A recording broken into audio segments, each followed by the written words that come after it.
think, according to you, you followed Israel very closely, and how Benjamin Netanyahu functions and his relationship vis-a-vis America. What do you think could be Prime Minister's compulsions? Is it Epstein files or is it something more?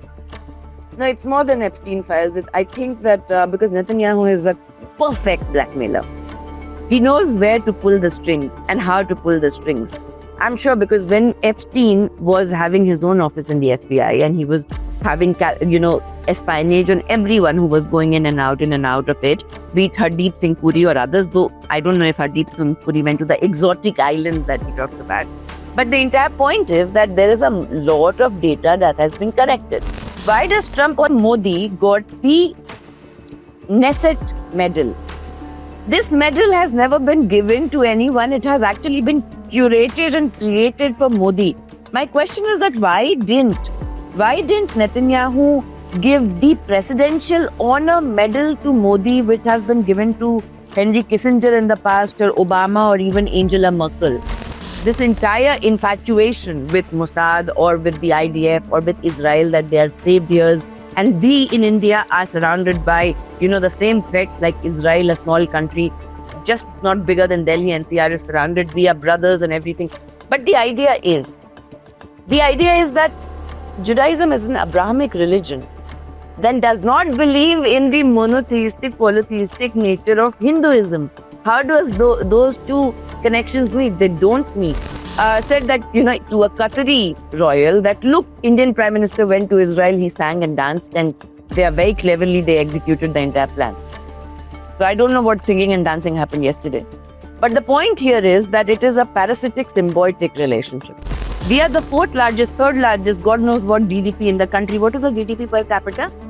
Why are a lot of Indians suffering? Every household today has socio-economic problems because of the very nature of inequality, lack of opportunity, corruption, bribery, everything that is continuing today, even in the educational institutions and universities, to the corporate sector. Tell me what kind of accountability we are getting.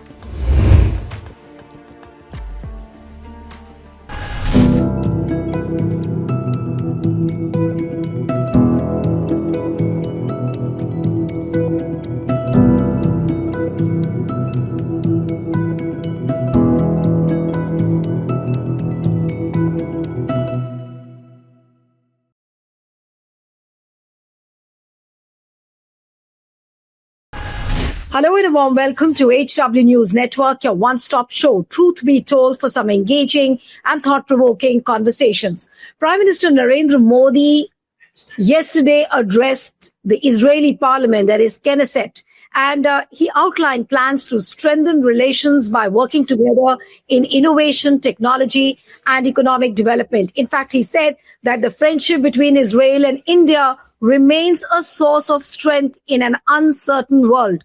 Now, this speech marked the first time an Indian Prime Minister had ever addressed the Israeli parliament and was held shortly after Modi landed in the country for an official state visit.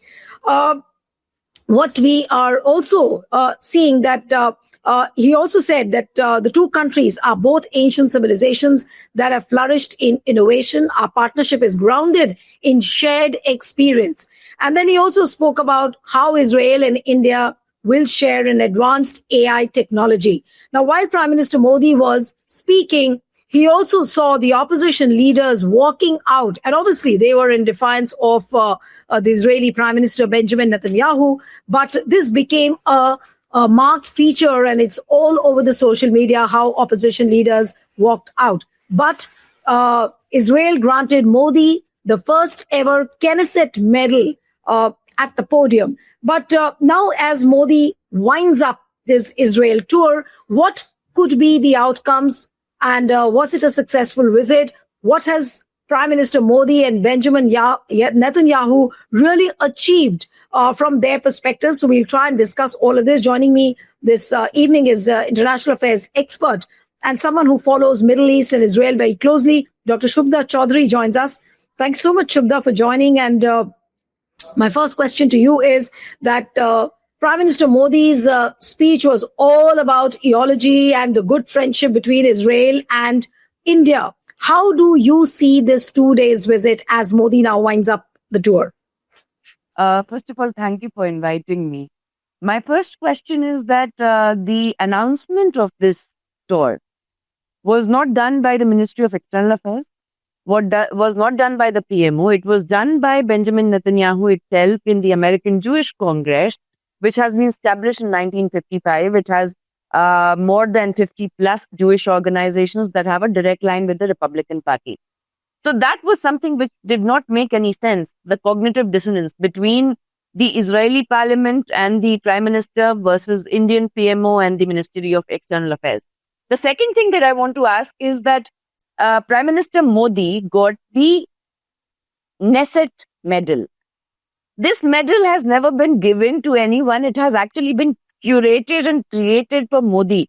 My question is that why didn't Netanyahu give the Presidential Honor Medal to Modi, which has been given to Henry Kissinger in the past, or Obama, or even Angela Merkel? That's the next question. Then other important part is that normally the Congress opposition raised the issue that if the Prime Minister Modi will act on, the question of Palestine, will he question what is happening in Palestine? It is important. The entire reference was made very vaguely yesterday in the Knesset speech. I don't think he said anything on Palestine. I don't think he said anything in Palestine very, very directly. No, he did not. And my question is that he didn't even mention two very important aspects. One is there have been three Indian army veterans who have been killed by Israel. First is Colonel Vaibhav Anil Kale. He was 46 years old. He was security coordination officer. He was killed by Israel on May 2024 in Gaza.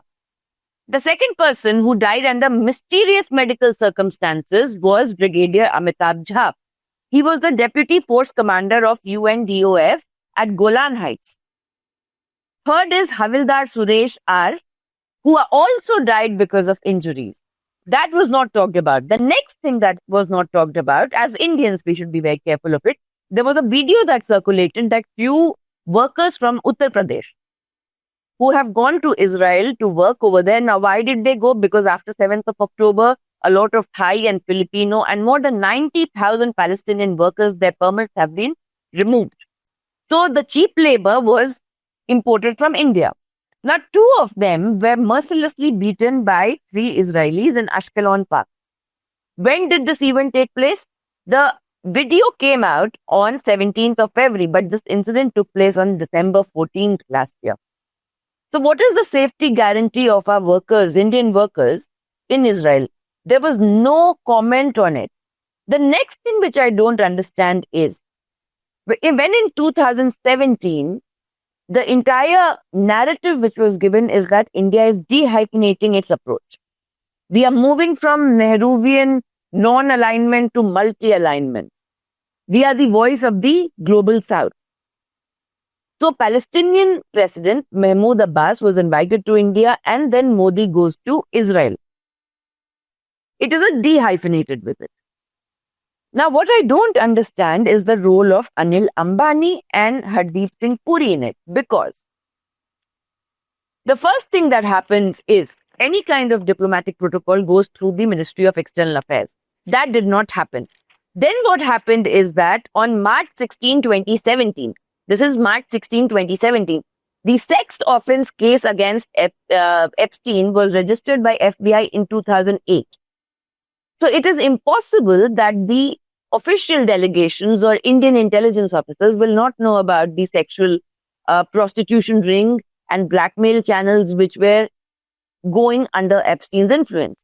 But the first email was March 16, 2017.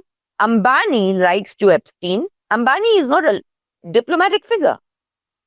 He writes to Epstein that leadership would like to meet Jared and Steve Bannon during the first presidency of Trump, ASAP.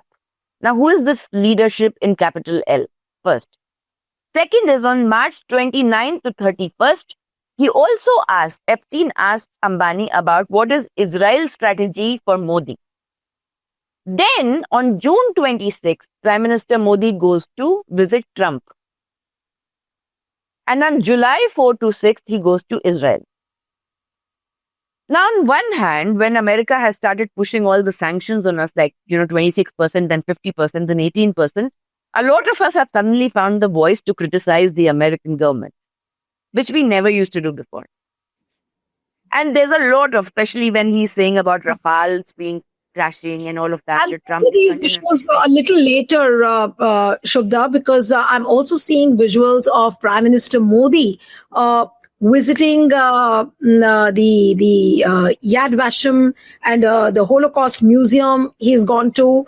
Do you think that after visiting these places, he might speak on the genocide, or is not? Because the pictures I'm seeing is of Benjamin Netanyahu and Prime Minister Modi wearing a cap and a shawl, and then walking into that museum. And he's standing by in silence. But is he going to speak? And what is the significance of this optics, which we see, where there's a flame lit inside that museum, and he goes around that, stands in silence? What does this optics mean for the Indian Prime Minister? He also folds his hand when I'm looking at the visuals. So what does it mean, actually?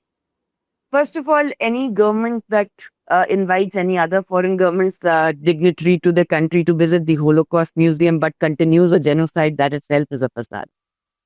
The second thing is, why the optics of it? The optics of it, because yesterday Modi also said that, India is the motherland, Israel is the fatherland. I don't understand the analysis of it.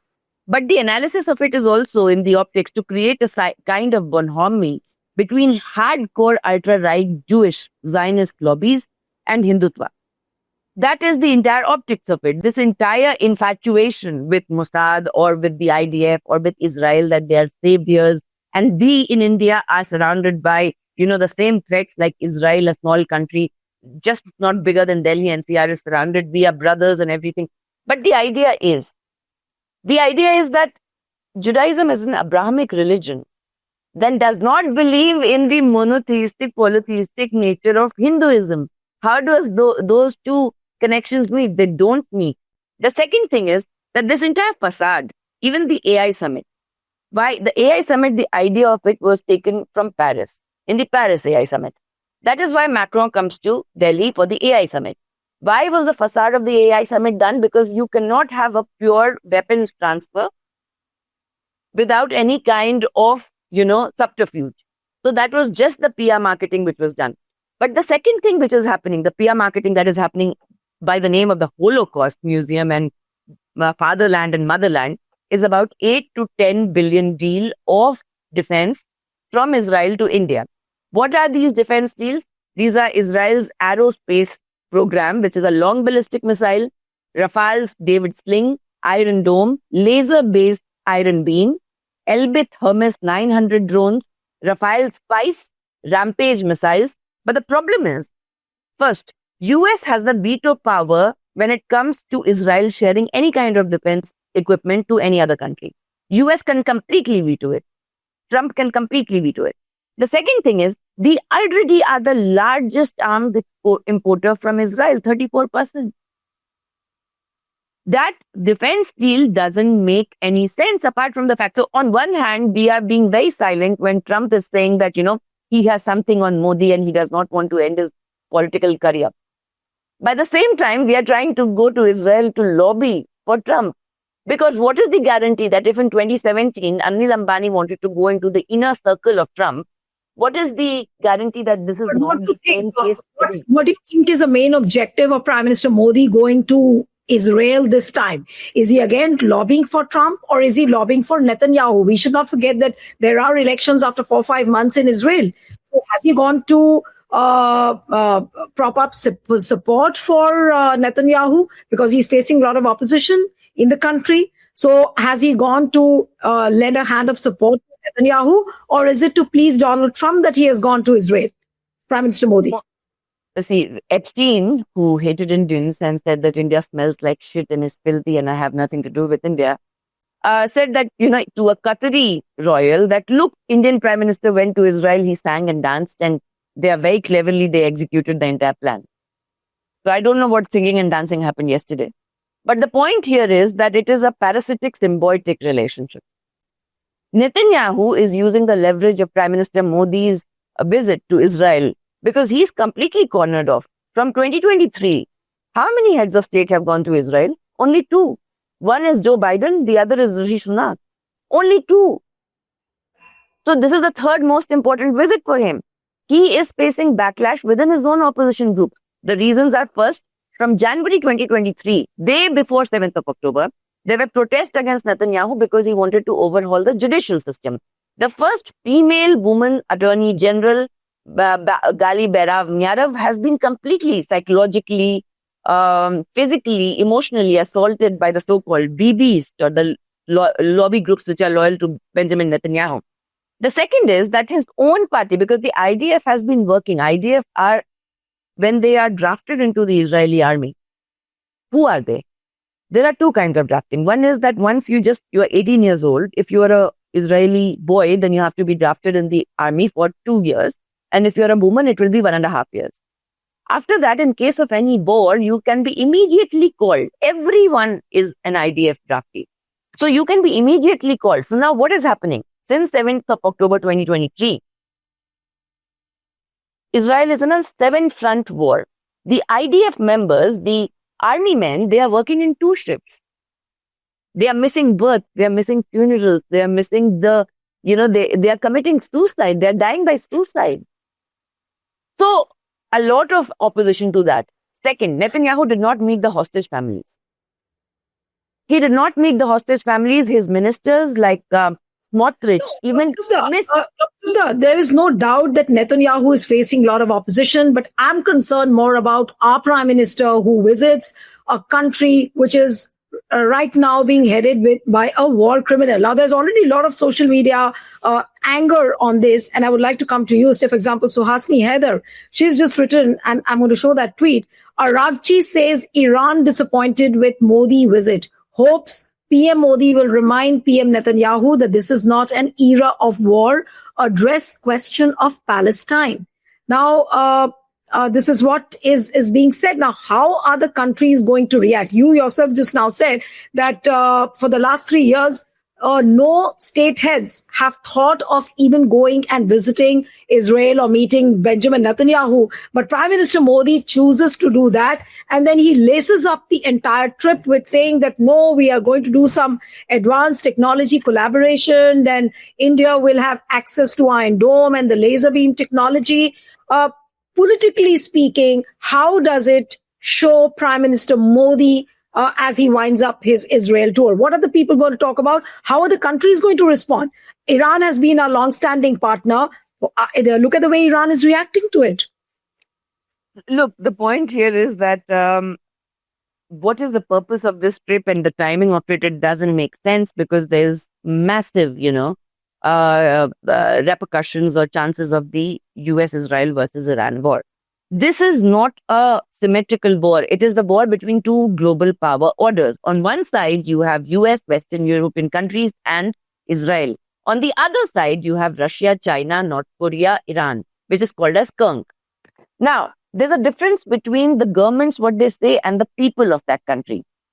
How are we going to deal with the anti-India sentiment that emerges within the Arab streets or the Gulf streets? That's the first question. This is also the month of Ramzan. It's also the holy month of Lent for Christians. So how are we going to deal with that? Because Palestinians are not just Muslims. They are Christians, Muslims, and Jews also. Mizrahi Jews are Palestinians. So the point is that I don't understand the entire facade of why this trip had to be done and what kind of pressure was there. Because today itself, the Department of Commerce has put 126% tariff on solar. Yes, solar by Adani. Yeah? So what did this trip achieve? What is, we are under 126% tariff now. The second thing is that why is India not presenting the Adani group when it comes to bribery, security frauds, wire fraud allegations by US Department of Justice? Gautam Adani, his nephew Sagar Adani, many other members of the group, they have been under the Foreign Corrupt Practices Act for securities fraud, for wire fraud. We can easily say that, the American deep state is against it. So if the American deep state is against it, then why are we going to the other part of the American deep state, which is Israel? So it doesn't really make sense. The next question is that when it comes to Palestine and the entire, the balanced, dehyphenated approach that India had, when is the Prime Minister going to Ramallah then? When is he going to Ramallah then? And the next question, which I would like to ask, because in terms of any symmetry, I'm not defending Iran, but think of it logically. In terms of any symmetry, IEAE is always asking that Iran should be open for investigation.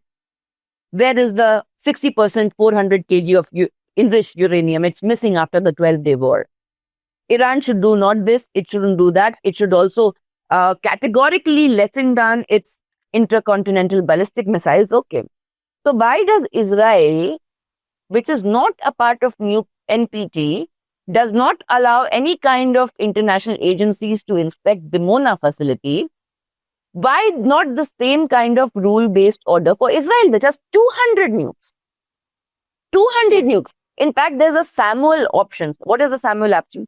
Samuel option is that if it is needed, Israel will use the nuclear method.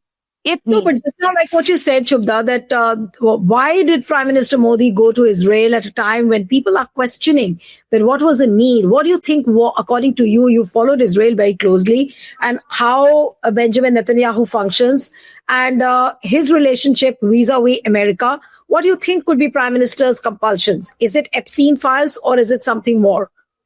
No, it's more than Epstein files. I think that because Netanyahu is a perfect blackmailer. He knows where to pull the strings and how to pull the strings.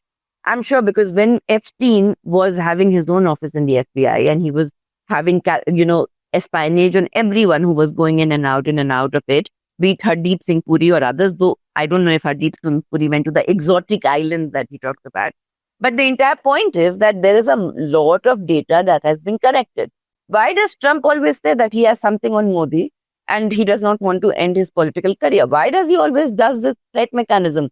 Why is Netanyahu also doing the same thing? Like one day when we get up, the American president is saying that, oh, this is what has happened. These many Rafale jets have been shot down. We answer nothing in return. And then the same day, one day we get up and the Israeli prime minister is saying that Modi is coming to India. We have no idea about it. So there's something which is hidden from us. Second question is also, what is the last year when the Israeli finance minister, agriculture minister, many ministers, tourism minister came to India and Piyush Goyal goes to Israel. One thing which was very interestingly happening, a lot of Indian journalists were going on paid trips to Israel. They were flaunting the autograph of Netanyahu. They were going to Jerusalem and flaunting outside of the Wailing Wall. It is not something to flaunt or take pictures at. Then, before that, there was a list of, there were academics who went on a fully paid trip to Israel. Indian academics. There were Israeli BDS movement supporters that actually raised the hue and cry. Israeli citizens. Ori Goldberg, who is an Israeli analyst, he says that today Israel is a deteriorated brand. And the entire facade of the Hexagon Alliance. Now, how does a Hexagon Alliance work in terms of, what is a hexagon geographically? How this name was chosen? Second, he's adding Cyprus and Greece. The entire natives of Cyprus are completely fed up of Israel because of the Israeli occupation, illegal occupation that is happening in Cyprus. They are members of ICC states. They are signatories of ICC. How can they have an alliance with a person who has arrest warrants against him? That's the first question. Second question is, then but this alliance is also imposed by Netanyahu because he mentioned that India is also going to be part of it. Is it like an imposed alliance? Will India agree to it? We do not know. Even at the end of 2 days, there's no clarity on the hexagonal alliance, I believe. Tell me what kind of clarity has been done on anything, be it the US-India supposed deal, be it on the Rafale deal. What kind of clarity are we getting? We are not getting any clarity these days. We are the fourth largest, third largest, God knows what GDP in the country. What is the GDP per capita? Why are a lot of Indians suffering? Every household today has socio-economic problems because of the very nature of inequality, lack of opportunity, corruption, bribery, everything that is continuing today, even in the educational institutions and universities, to the corporate sector. Tell me what kind of accountability we are getting. The second thing is that we stopped taking oil from Russia because of the US pressure. We started taking, okay, we'll take Venezuelan oil. We were already taking Venezuelan oil. Yeah. We were already taking Venezuelan oil. What is the clarity on that? Next question is that what is the clarity on what kind of actually MOUs have been signed and how will it affect the Make in India slogan or Atmanirbhar Bharat in the defense? How will it affect it? What is the sovereignty that our DRDO has? Most of the time, either they'll be honey trapped or they will be completely jeopardized. What is the sovereignty of the DRDO now? What is what is this massive rampage that we have gone into doing defense deals with one country, the other country, but not with Russia? Not with Russia. The problem then is given of supply chain problem. How is that? Next is we are upsetting not only Russians, we are upsetting also Iranians, we are also upsetting other. In fact, I'd like to interrupt you here because I'm saying Al Jazeera English has covered the Modi's visit, and they have written on their Twitter handle that PM Modi defended Israel's genocide in Gaza, saying that India stands by the country with full conviction despite the killing of more than 72,000 Palestinians. And they've given a graphics of how many people have been killed and, Israel's genocide in Gaza. They've given a full list of that. Now, is it not like a full-blown international condemnation which now Modi is facing just because he stands by the side of Netanyahu saying that we are with Israel? How does it matter to Modi?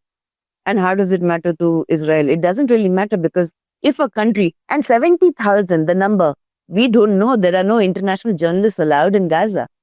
We don't know how many victims are in West Bank.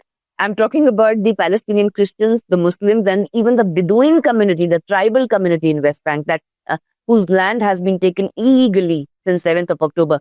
We don't know. 70,000 is a very less number. I'm sorry. I think it's in lakhs. The genocide is in lakhs. And we'll not come to know about the real factor. The second thing is, I do agree that very strong anti-India rhetoric comes from Qatar and Turkey. I do understand that. But at the same time, Al Jazeera was not allowed to operate in India. Why? Al Jazeera does have a problem in terms of that it will question every government without questioning its own. It does that. But at the same time, Al Jazeera was not given license to operate in India. The next issue is that how does it impact global embarrassment? We are already defamed. Today, if you want to take an H-1B visa, do you have $1 lakh to pay for it? I don't have that. I don't know, as an Indian, what kind of social media history do I belong to produce? Modi is not only facing international condemnation, and look at the way international media is covering it, but back home also, there's a lot of condemnation. Now, I'm looking at a tweet of ANI where Mehbooba Mufti, who's the former J&K chief minister, she said that this is against the policy of the nation. The entire nation is against the Prime Minister of Israel, Benjamin Netanyahu, and PM Modi, who's the representative of 140 crore Indians, went there and hugged a criminal. This is not a good sign for India. This is what she's saying. So is it going to backfire? The Israel trip, is it going to backfire for Modi? Listen, there's a lot of Mossad espionage that operates in New Delhi. It targets and focuses on people who are very critical of Israel. They are very strong. It's very strong in New Delhi. It's also very strong in different parts of the country. That's the first thing. The second thing is Prime Minister Modi is also the Prime Minister of people who have not voted for him. He's also the representative of those who do not stand with him in terms of political ideology. He had to be extra careful while going to Israel. But even if it is a strategic decision, it doesn't make sense during the timing of it. It just openly feels as if our Prime Minister is being blackmailed. It just openly feels like that because there's nothing. We are selling out our defense sovereignty. We are not talking about the Indian Army veterans who have been killed by Israel. We are not talking about the condition of Indian workers in Israel. We are not talking about what is, okay, India, as Netanyahu said, has never prosecuted or persecuted Jews. What about Indians in Israel? Isn't that question important?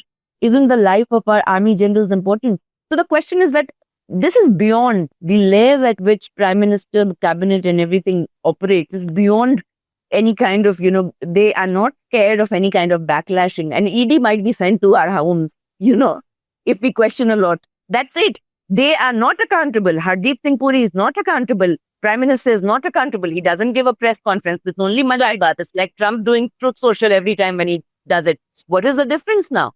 So my point is, if you're critical of Trump, then be critical of Trump. You're not answering Trump. Be okay, don't answer Trump. But why are you then using Israel as a lobby for yourself? What kind No, of so clearly, the last question to you, Shubda, that do you think that Prime Minister Modi went to Israel, whatever the outcomes, irrespective of that, is it just to please Donald Trump? And is it just to lobby with Netanyahu so that Trump can be happy? Yeah, I just hope that he did not sing and dance this time. Because that is the entire narrative. It is completely embarrassing as an Indian to know. Do you know that even on Twitter Spaces and even on other international meetings and delegations, what has now started happening? If people are talking, especially from the Arab world and Gulf, they shut down when they see that there's an Indian there. Yeah. That is the first thing. The second thing is, I went to Palestine in 2016 and I got 11 Indians safely back.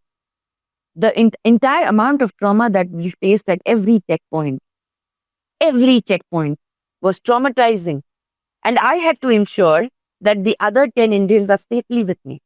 Because we were crossing the Palestinian checkpoints, we were crossing the Israeli checkpoints, and then the Jordan. And this is completely the impact. You cannot have, if you go to West Bank and you have any pictures, any data, that will be taken away. There were UK photographers who wanted to do a photography exhibition in UK. Their camera was broken by the IDF. The memory card was taken away. They were ill-treated, mistreated. There were 4 other Australian students with us whose grandparents were Palestinians. They were put into white rooms at the immigration center, in white rooms for 6 hours. There was no sign of physical abuse, but you are locking a person for 6 hours. That itself is abuse. Also, when you go to Israel, your passport gets 4 kinds of stamps. 4th is that you're not a threat. 3rd is that you might have tweeted something or whatever. I don't know the entire intelligence hierarchy of how they put the stamp. 3rd is that must have said something here and there or whatever, but you don't have any connection with Palestine. It's okay. 2nd is you are a Palestinian heritage, maybe, from the diaspora or whatever. You need to be put into a white room. 1st is you have to be deported immediately.